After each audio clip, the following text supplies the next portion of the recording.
Hello' কি খবৰ সকলোৰে? আশা কৰোঁ সকলোৰে খবৰ ভাল।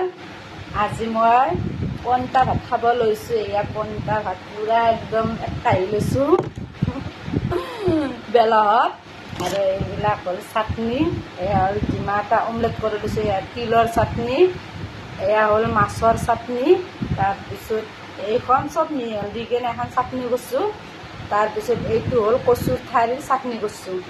আৰু এটা ভোট জলকীয়াৰ অলপমান তেল লৈ লৈছোঁ, দেখা পাইছে নাপায় না গম নাপাওঁ। আৰু ইয়াত কেঁচা পেষ্ট লৈ লৈছোঁ আৰু এটা ঠাণ্ডা লৈ লৈছোঁ। এনেই পন্তা ভাত খাইছোঁ, তাতে আৰু এটা ঠাণ্ডা লৈ লৈছোঁ। এতিয়া মই খাওঁ।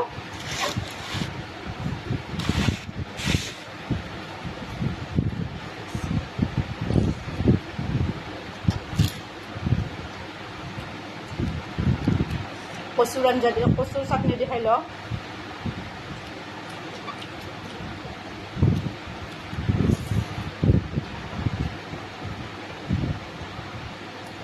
তিলৰ চাটনি বৰ ধুনীয়া আছে। মাছৰ চাটনি